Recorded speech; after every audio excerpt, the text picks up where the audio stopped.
Good evening, everybody. I'm Mike Harrison. I'm the Director of Strategic Initiatives and Community Engagement at BioForward.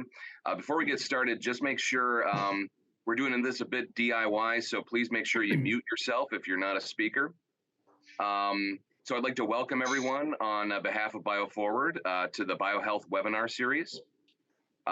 We use these webinars as a way to engage our members in a meaningful learning and discussion meant to connect and grow our industry and the ecosystem here in Wisconsin.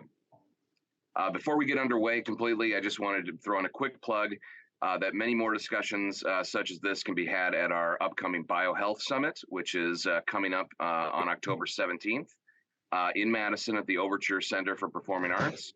It's a full-day conference with keynotes, panels, a career fair, awards, and lots of networking time. Registrations are open now. We can put that in the chat if you wanted to check that out later on. But without further ado, I just wanted to quick bring it to our main speaker. So today we're going to hear from the Center for Professional and Executive Development at UW-Madison School of Business. And to tell you first a bit more about the center, I'd like to introduce their Director of Corporate Learning, Mark Seifert. Mark? Yeah, thank you, Mike. Good afternoon, everyone, and thank you for joining us today. As Mike mentioned, my name is Mark Seifert with the Wisconsin School of Business Center for Professional and Executive Development, or CPED as we are known. We are proud members of BioForward and excited to be together with our BioForward colleagues today as we hear from Betsy Hagan on strategies to empower and engage employees through conversations. Before I introduce Betsy, though, I'd like to share a few words about us. So Betsy, if you want to go to the next slide. For over 75 years, CPED has provided programs aimed to help individuals grow in their career and organizations manage through transformation. These programs are highly interactive and facilitated by instructors with practical business experience. We also partner with organizations and associations like BioForward to customize and bring professional development and programs and coaching and consulting to you. So if you want to go to the next slide. So finally, here are some upcoming open enrollment programs I wanted to share being offered in Madison at the Fluno Center. And if you want more information on these programs and CPED in general, please visit our website at uwcped.org. If you'd like to learn a little bit more about how we partner with organizations and associations and customizing these programs and bringing them on site, feel free to contact me directly at mark.seifert@uwcped.org. So that said, Betsy, if you want to go to the next slide, I'd like to introduce you to Betsy Hagan. As I mentioned, our instructors are practitioners. Betsy is no exception. She brings over 25 years of experience as an HR executive in her time at Baxter Healthcare and Aon Hewitt. We are fortunate to have Betsy not only as an instructor for programs like Manager Bootcamp and Coaching and Motivating in the Workplace and the Teams program. Betsy also consults with our client partners around organizational effectiveness and leadership development. I'm happy to be able to introduce and hand it over to Betsy Hagan. Okay, thank you, Mark. Thanks to everybody who invited me here today. I appreciate the opportunity to come in and talk to y'all. I have spent the majority of my career really just helping leaders and managers in all different kinds of industries, different settings, whether it's professional settings, whether it's the science and medicine settings, whether it is in manufacturing settings, whatever it is, just helping managers figure out, one, how to find the right people to come and work with them, two, how to keep them engaged and motivated, and three, just try to keep them, right, for at least some period of time, maybe not forever in their careers, but at least some period of time where we feel like, the investment that we make up front and bringing people up to speed ends up being something that pays off for both them and for us.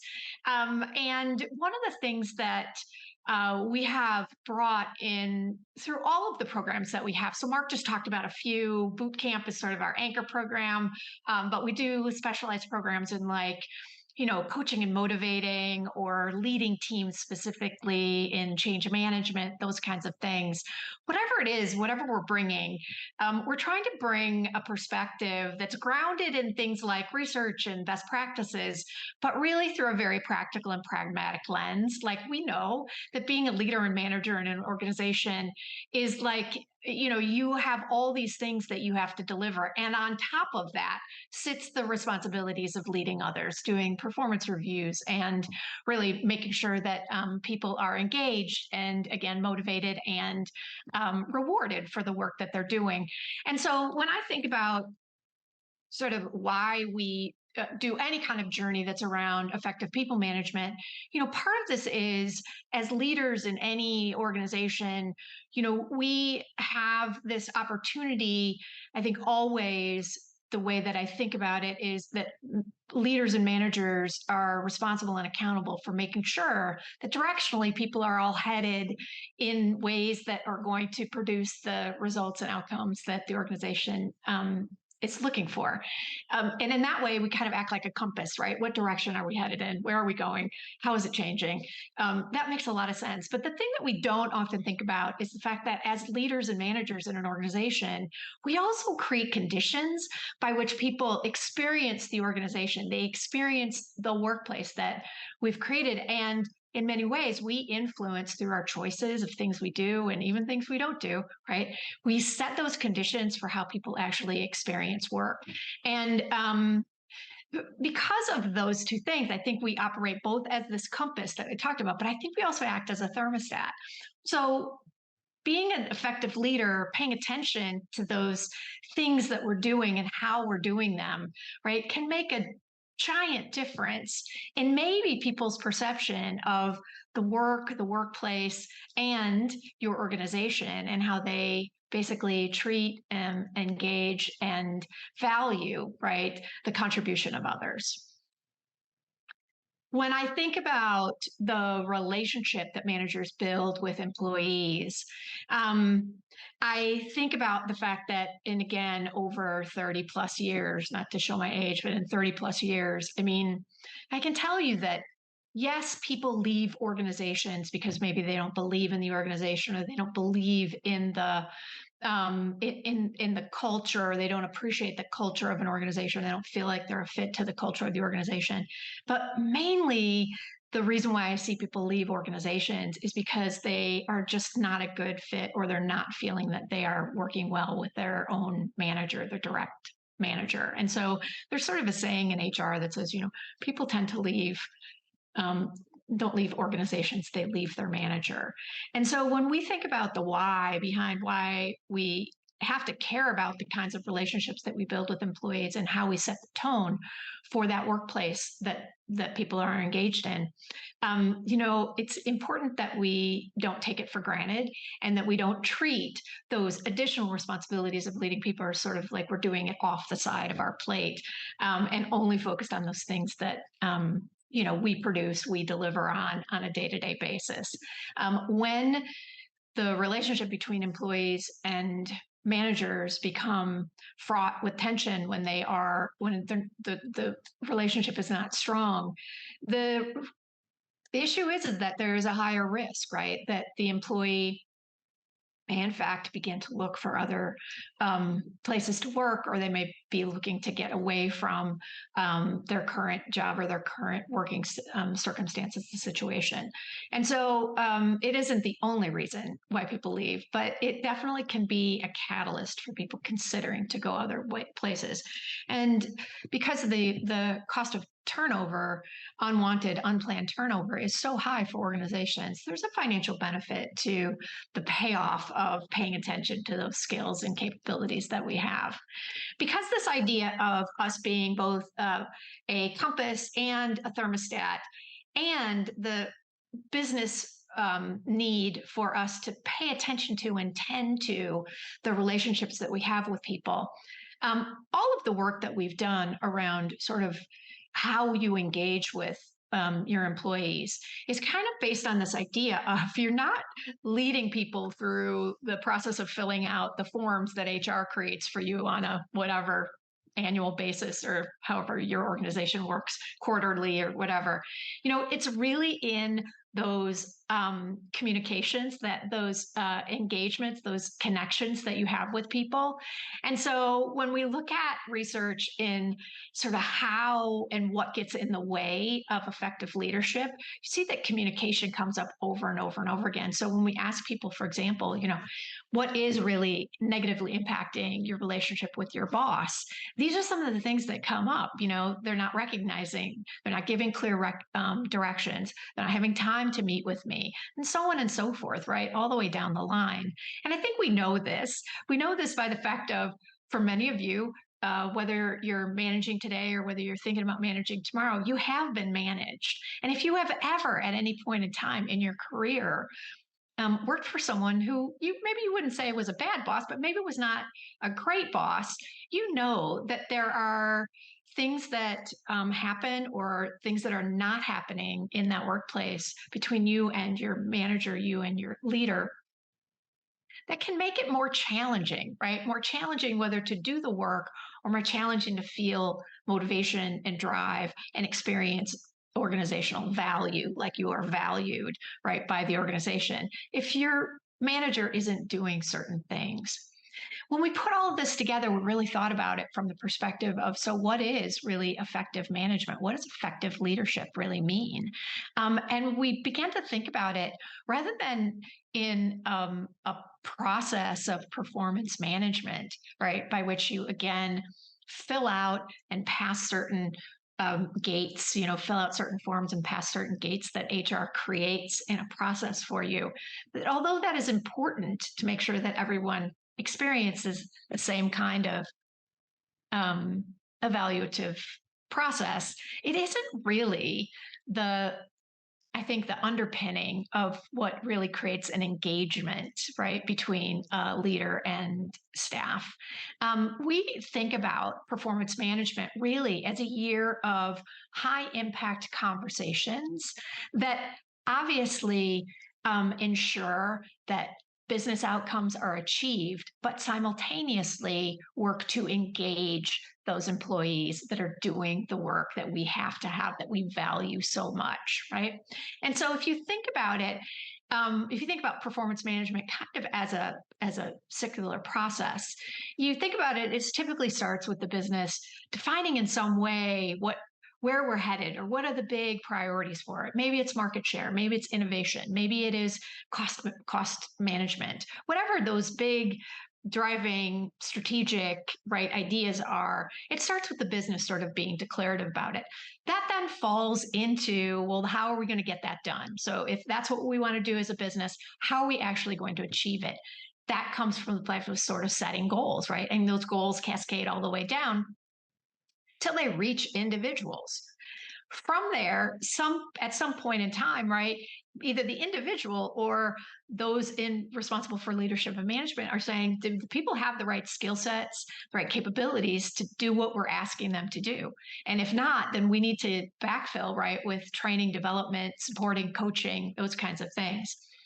We set then objectives, goals, we put in place that kind of support system that's needed for people to achieve the results that we're asking them to achieve. We don't wait until the end of the year to figure out whether or not they're doing okay. Hopefully we have eyes into their process, into their capabilities, and into their results that they're achieving, so that if anyone is struggling or someone is actually achieving right things, we are on top of it with the insight that comes from giving people feedback. It's just data and information that they're looking for that, again, helps either reinforce that they're on the right track and doing the right things, or helps them to see opportunities for them to course correct so that they get to that end result of achievement of goals and objectives. Most people expect some kind of evaluation of performance. Again, some organizations are more formal with it, some are less formal with it. But most people in Western culture sort of see work in a professional environment as something in which I am going to get judged at some point in time. So again, however your organization does that, people are looking to have that experience be a reflection back on what's happened, but also then a sort of kickoff to where it's going. Sometimes for organizations, that is connected in some way to the concept of how are you rewarded. So in fact, if you are achieving certain results, you are paid accordingly, or the achievement of certain results rolled up to the achievement of the results of the organization may lead to something like a rewards change or a bonus type situation. Whatever it is, people sometimes, again, connect those things together. And although I have it last on the cycle, I don't mean to imply that it is last in importance. It actually can happen at any point in the cycle. But at some point in time, right, it's important for us as leaders to be engaging with people about the future.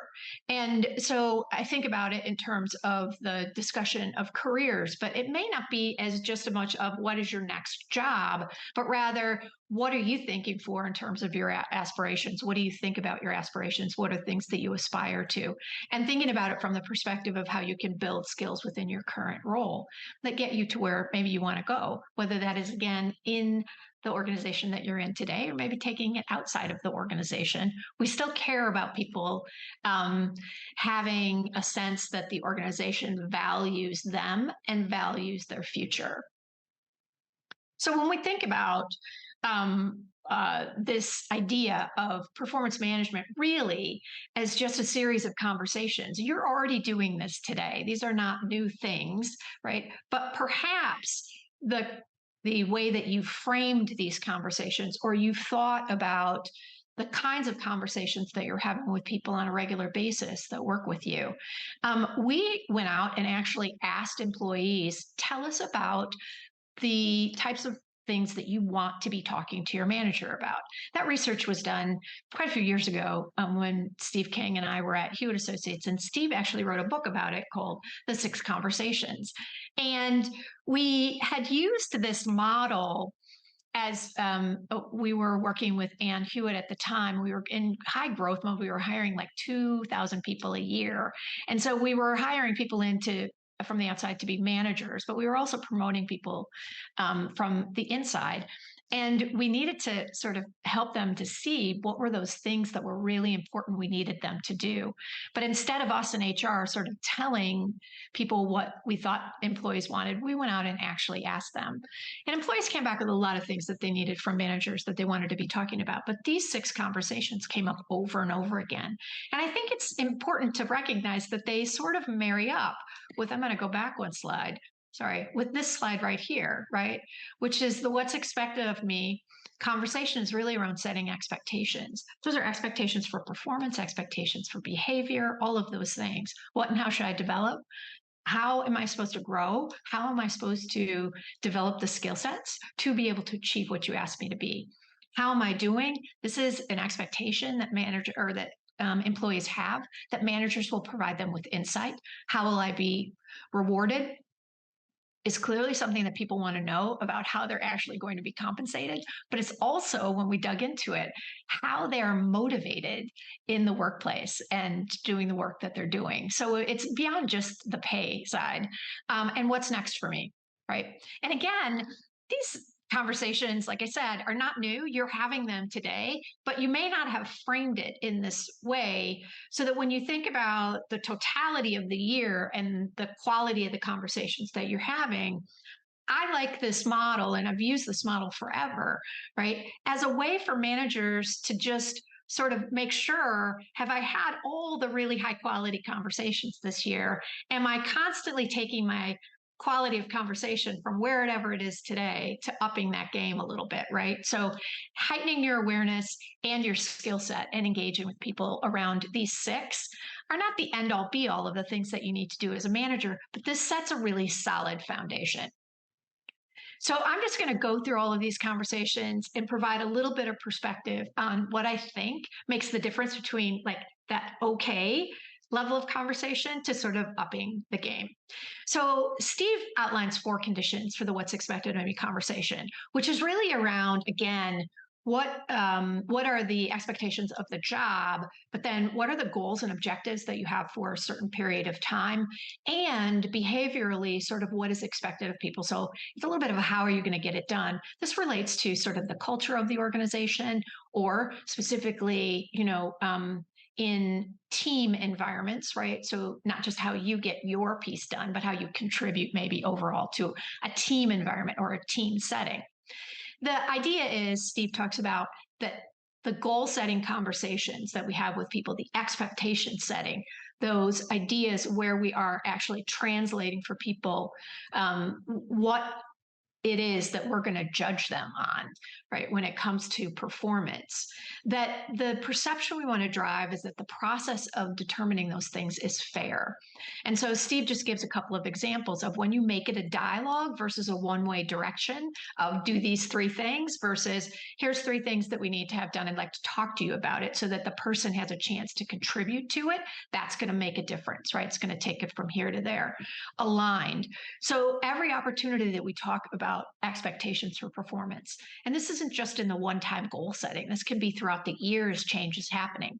When we're talking about changes in expectations for performance, it is the opportunity that we have to align that person to why they matter to the organization. So I say to new managers all the time, you never leave an expectation setting conversation without connecting people to why their contribution matters. And we do this in means by saying things like, so here's the objective that we're trying to account for today. It connects to these goals that the organization is trying to do. This in turn helps us as an organization to be whatever it is, better suited to take on market share, better positioned to have the most innovative products or be most cost effective in the marketplace so that we can reinvest in our infrastructure or reinvest in our client services, whatever it is, right? That we're telling a story, not just of what we expect of them, but how that expectation matters, how they matter. Smart-ish, we talk about. So we use the SMART goal model, not because it's the greatest thing, but because it's been around forever and everybody can spell the word SMART. So if you can spell the word SMART, you can kind of keep in the back of mind that specific, measurable, attainable, relevant, and timely. And when we're talking about people, we make sure that we hit all of those components. And then the last thing that I want to talk about, which I think is actually the most important aspect of every time we're having conversations with people about what we expect or what the organization needs from them in terms of performance, that we talk about the stretch that we need from them in terms of what they're capable of doing. So when Steve talks about this idea of setting expectations appropriately, talks about this idea of somewhere within the set of expectations we have with people should be some element of stretch in their performance. It doesn't have to be something that is significant. It doesn't have to be every single goal has to have a stretch element.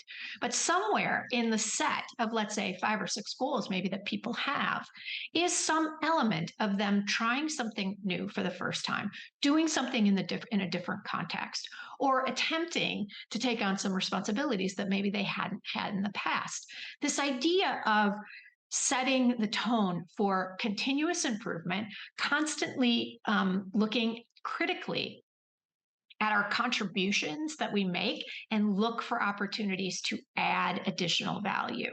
This is something that I think we do from the very get-go of when we bring people in as new hires. We set this condition for them that we are never just going to run in place with what we do. We are always going to be looking for ways that even in small increments, right, we can make a difference. Now, what's our role as managers? We need to figure out what that right level of stretch is. So this model, just kind of this visual, just kind of shows the issue that takes place sometimes when we put out stretch goals or stretch requirements of people that are really too hard. They don't have the confidence, they don't have the capability, and the risk of them failing is quite high. When that happens, then what you're likely going to find is that there's lower motivation for people to want to do those kinds of things.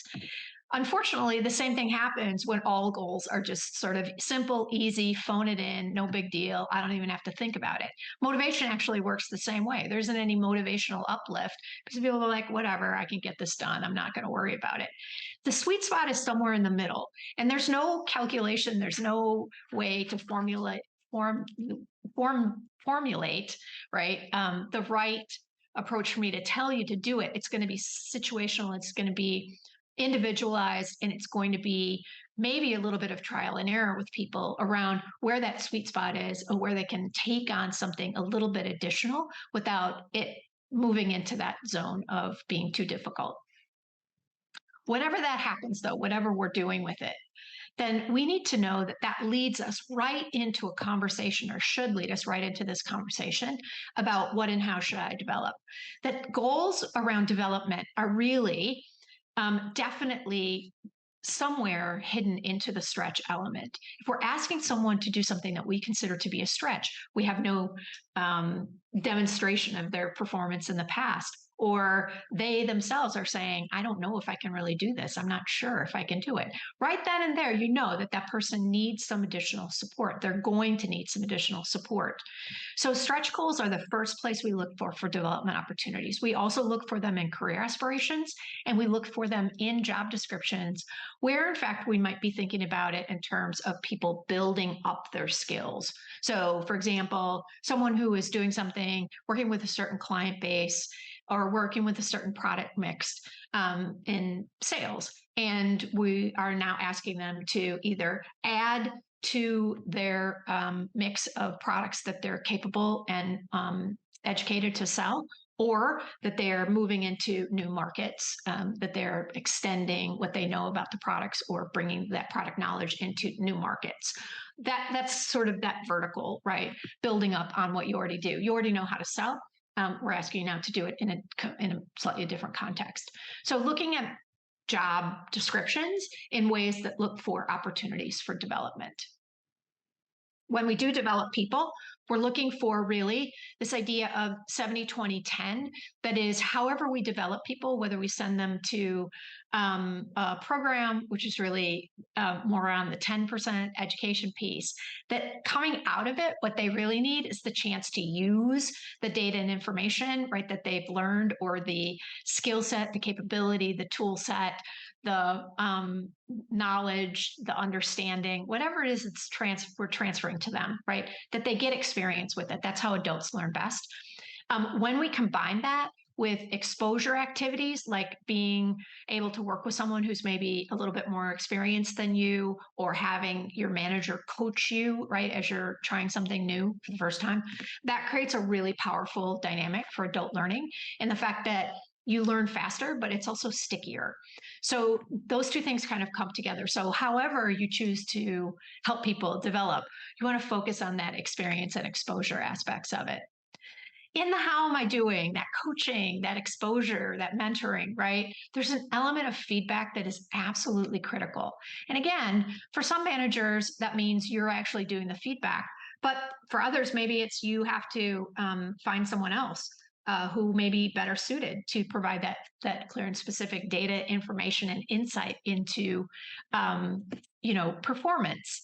But always, feedback is given with the idea and the desire and understanding for people to basically improve where they're at today. So feedback is always developmental nature, supportive of performance, and meant to be about future opportunities. What is it about feedback that we have to care about? Maybe one of the most important sets of conversations that we're having, right, with our employees on a regular basis.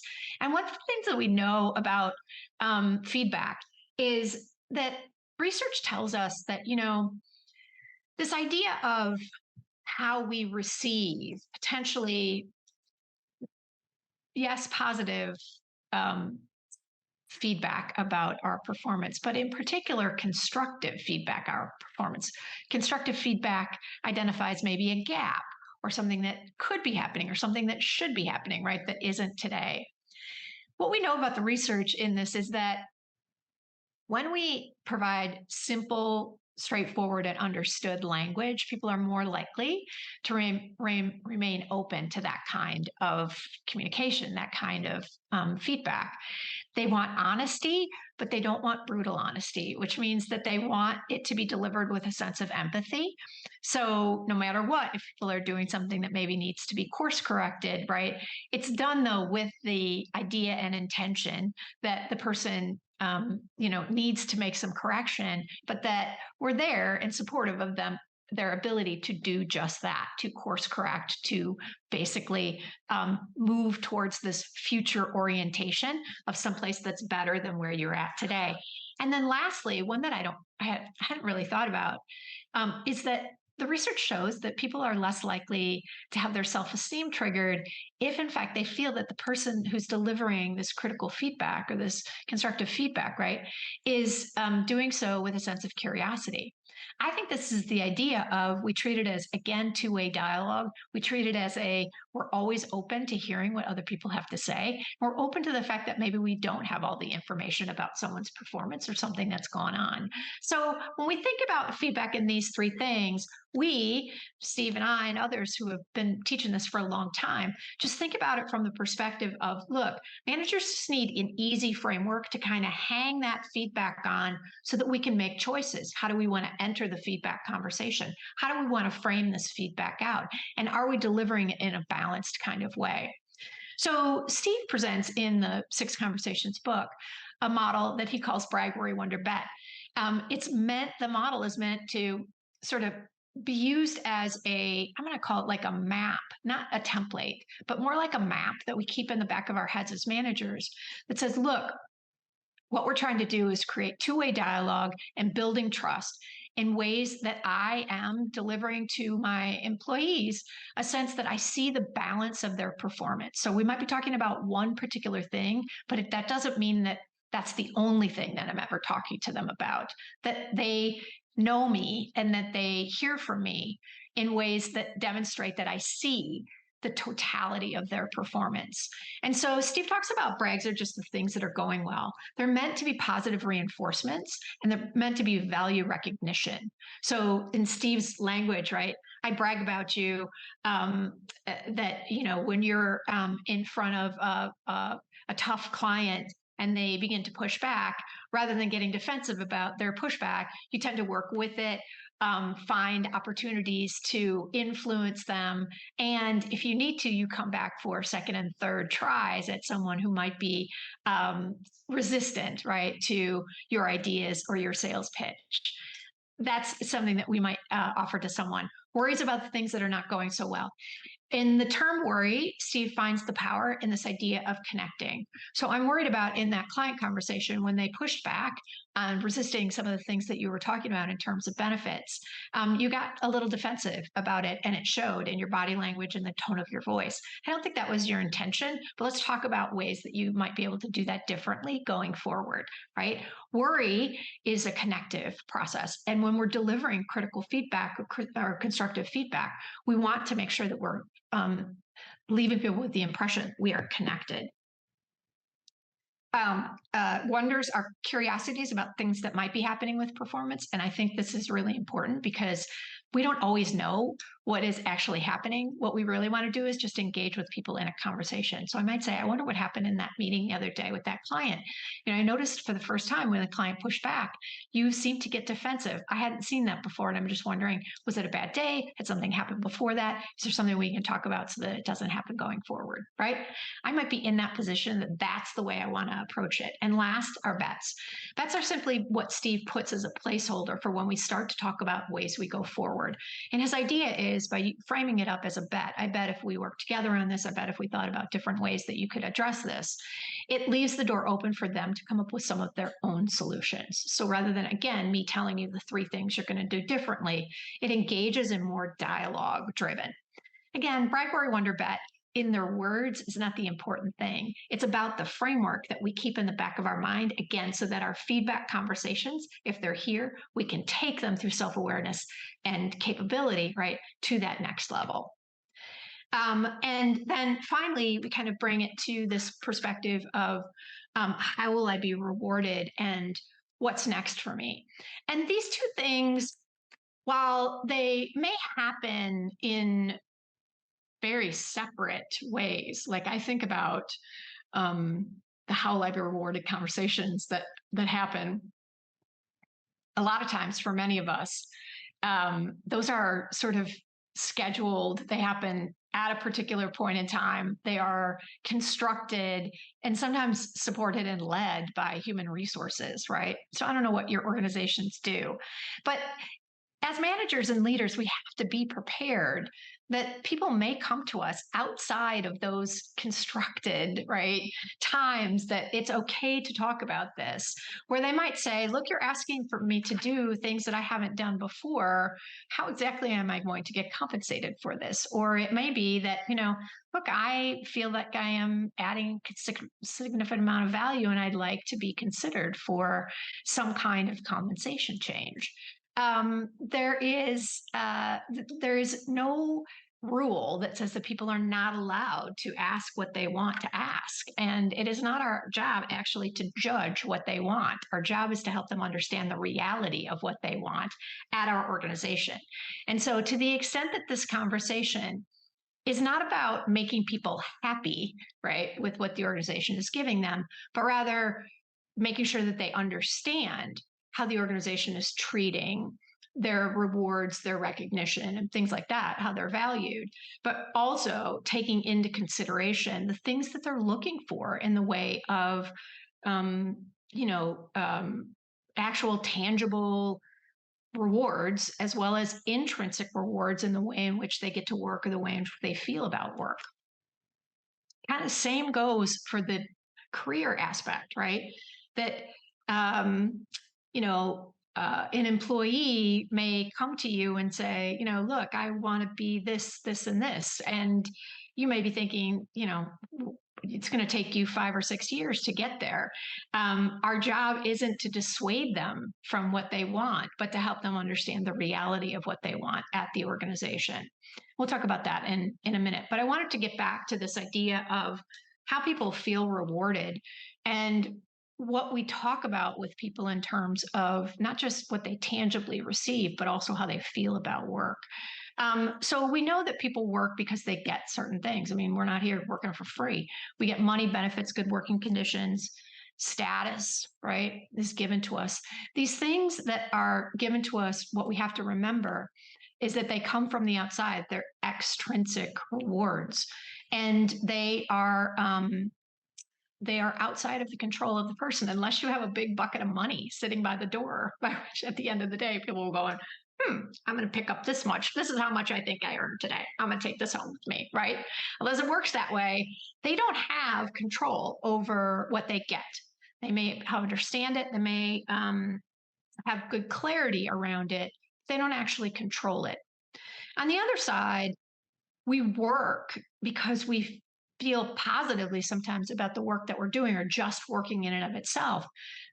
Work can make us feel empowered. It can make us feel developed, like we're competent at something. It can give us a sense of purpose, and it can give us a sense of progress.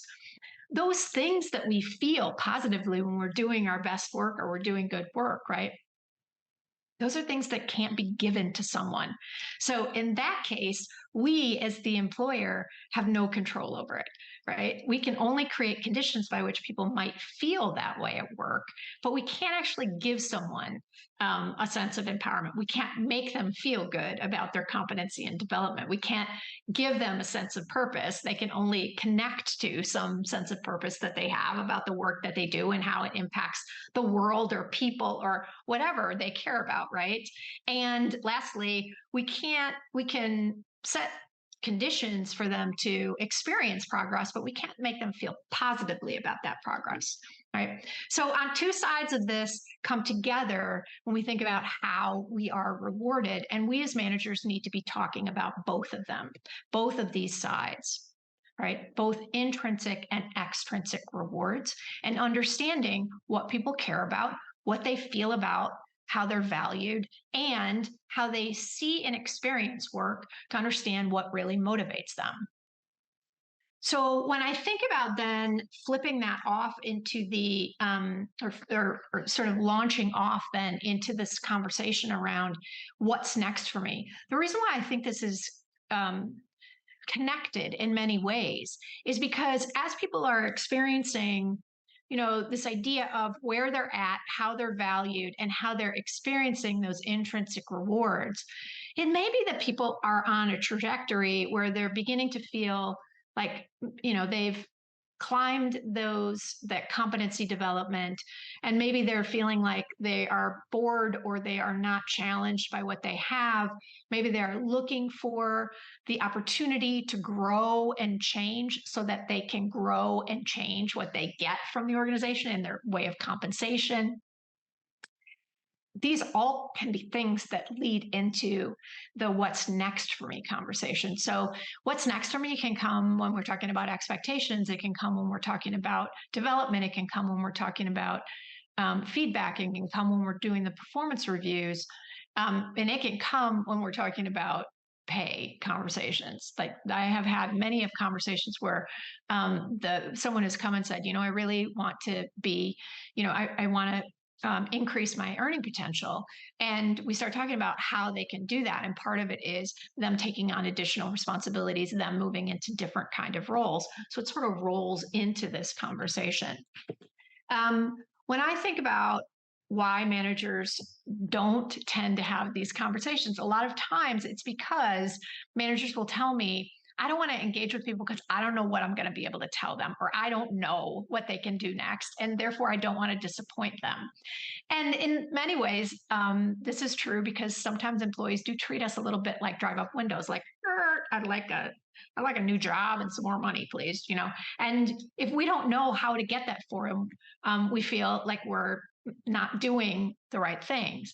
But when we take that frame of having to make people happy or find people their next job, and we look at it simply through the lens of my job is to help them understand the reality of what they want or what they might be looking to do at this organization. When we take off that restriction or that requirement of us, then I think it's easier for us to engage in conversations that are really about just exploration of what are they interested in, exploration around what they're good at or what they are getting better at, and most importantly, exploration around what the business needs are. So when I think about engaging in career conversations with people, this model of interest, talent, and business need, I always pull this out to say, what kind of questions can I ask of people, or what do I think the person has done in the way of thinking about their answers, right, to these kinds of to areas that they could explore. And very often, depending on, how experienced the employee is, they may come with very definitive wants, right? And for others, it may be that they're like, I don't know what I want to do. I just know I want to make more money, or I just want to be the boss or whatever. And then you start the conversation, well, tell me a little bit more about what that interest is and why do you think that you're going to be good at it? And what do you think the business needs are that they're going to be served by it? It allows you to kind of I think springboard off into many different ways, other than just so tell me a little bit about what you want to do next, right? Which is the way sometimes we start, and sometimes we get the shrugging of shoulders. Again, I go back to thinking about this in terms of a conversation that is meant to support the person and their thinking about it versus establishing and understanding the problem that then we have to solve. And so I'll share just my one story about this. So long ago in my career, I hired someone as an instructional designer, someone who came in and basically built training like this. And this was maybe his second job out of college. Anyways, he had been hired mid-year, and we didn't do mid-year pay increases. So he wasn't having a pay conversation at the time that everybody else was. And so I thought, well, I'll have a career conversation with him instead. So I said, John, tell me a little bit about some of the things that you aspire to, or some of the things that you thought to, or other conversations that you've had in the other organizations that you've worked about what you're looking for in the future. And this came out of his mouth. He said, in 5 years, I expect to be the head of learning development for a Fortune 500 company, making at least 6 figures a year. Now, I have to tell you, it took every ounce of energy for me kind of not to roll my eyes in that moment, like, unrealistic expectations. But I reminded myself, it's not your job to judge what he wants. It's your job to help him understand the reality of what he wants at this organization. And so I said, that's really ambitious, John. I said, I'll tell you that if we were going to hire a head of learning and development, we'd probably be looking for somebody with at least 15 years experience, and probably 15 years experience at an organization bigger than ours. I don't know how much they would make, but I guess 6 years is probably right in the ballpark. I said, so the idea of that happening within this organization is probably not going to happen, but we can talk about the kinds of things that you could work on that'll help you if you, in fact, find those opportunities in the future, right? You can work within the current aspect of your job today at the kinds of skill sets that you're going to need. And we talked about that, and we sort of leaped off of that. We talked about what he's good at and what he needs to still work on, things like that. So when I think about the betterment of going from where you're at today to where you could be in the way of this conversation, I think it is all about sort of releasing yourself from this drive up window of anytime you're going to have that conversation, you're handed basically a career problem that you end up having to solve. So with that, I've gone through quite a bit. The last thing I just want to leave you guys with on those two conversations about motivation and careers are starters that I think are really interesting. They don't connect necessarily to a particular reason why you might be in a conversation with your employees. So, for example, the one-on-one conversations that you have that might be about status update and how are things going and what are you working on and so on and so forth. But I think sometimes we have to, over the course of at least the year, find time to have conversations that are just exploration in nature. And so these are conversations that starters that I would throw in, again, not every time that I was talking to someone, but throughout the year, I would make sure that I was sort of doing that more exploratory approach to our one-on-ones versus just the status update, tell me what's happening, problem solve in real time, right? Just a couple of them that I like. Describe the work environment or culture in which you are most productive and happy. If you could change one thing about your job, what would it be? I asked the question the other way, which is I'll say, of all the things that you worked on, like in the last month, what's one or two things that you would like to work on more of, or you wish you could do again, right? Something, just anything to get people to start talking about where they had energy in the work that they're doing. This just helps me to understand them, gets them to talk about things in terms of not just what outcomes did we achieve, but how did you get energy as a result of it? What gave you energy? What made your energy levels go up? Anyways, so I leave this with you guys as just of all the conversations you're already having, right? This is ones that I would actually say, try to input some of these scattered throughout the year. I think you'll find that you'll learn things maybe that you didn't know about your employees, but also you'll be signaling to them that these are things that you actually care about. All right, I have one last slide, which just kind of brings it all together. It's here literally for a reference for you all about those 6 conversations, how it works, how I think it helps. And then for me, the biggest thing from a manager leader perspective is really working on those habits of communication. So, you don't need to go to a class on how to communicate, but you may need some help in reminding yourself to have greater self-awareness during communication, to make sure that you're identifying where are we at in this 6 conversations framework, and have I done enough work in the expectation setting? Have I done enough work around development? Have I done enough work around rewards and career and future orientation? Those kinds of things. It's just a good way for us to stay balanced and to kind of keep in the back of our mind, we're having conversations, but are we really making the most out of the conversations that we're having? All right, that is it. I went through a ton in a short period of time. And I just want to make sure that we have a little bit of time in case anybody had any questions about this. And I'm going to ask Mike just to summarize if there are any questions out there that I can address or answer or create clarity around. Well, first of all, thank you so much, Betsy. That was a great talk. There was a lot of incredibly useful information. So thank you very much for that. And I also want to tell everybody, I know we're getting close to 1 o'clock. Before you head out, we do have a quick survey that can go in the chat pretty soon here. So please fill that out before you leave.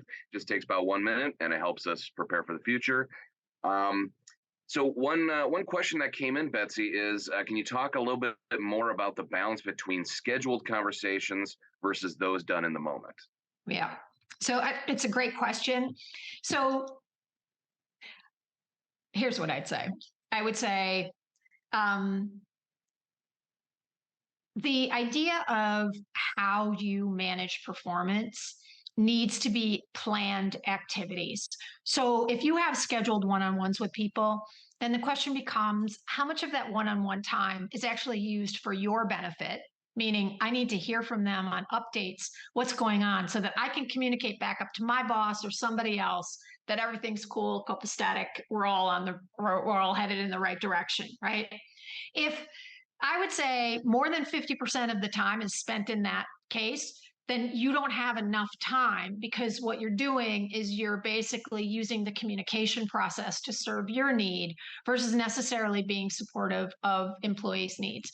So whether you make that up in more scheduled time or you make that up in making the time that you're spending in that sort of casual one-on-one, hey, at the end of the meeting, can you stay a couple of minutes? I want to talk about this, or let's talk about that, or I'm going to use it this way. If you're getting it done, I don't care whether it's scheduled or whether it's casual, but you have to be accountable for the fact of these conversations need to happen, and they need to happen for the benefit of the employee. And so I totally understand that in our process of how we get work done and we check quality and we many times our reporting mechanism is basically hearing from people about how are things going down. That there's nothing wrong with that, right? That's a kind of a normal way in which business gets transacted. But we have to make sure that that other side of it, which is those sort of exploratory conversations and the quality of those conversations, we can guarantee are coming from the employee, right? And not just we're getting what we need out of it. Yeah, that's great. Yeah, I was wondering that myself. It's hard to strike that balance because you want things to be you want more of a casual tone for some things in order to continue to build that relationship and build the trust. But like I know how I operate, and I need to have things written down, or else I'm going to forget them. And especially over the course of a year to have those conversations. I'd need to have some scheduling be a part of that in order to succeed. Here's another good one. So if you're not a manager, can you use this same framework to get what you need from your manager? So kind of flip the tables. Yes, 100%. So when we rolled this out originally, so this was created for Ann Hewitt. This is where we first initiated this framework.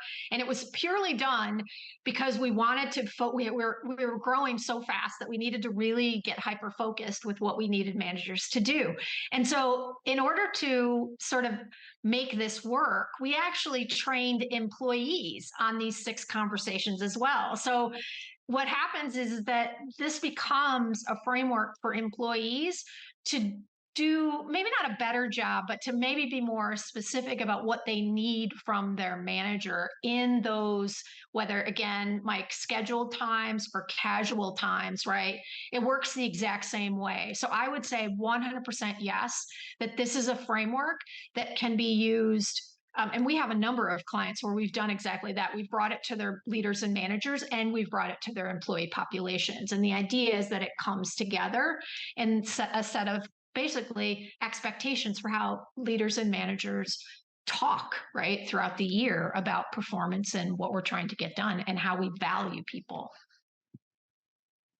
Kind of piggybacking on that idea, how do you talk to managers about how they should maybe solicit and take feedback from their employees? Because I know, that there's probably an even greater feeling of defensiveness or something when it's coming from your employee to the manager.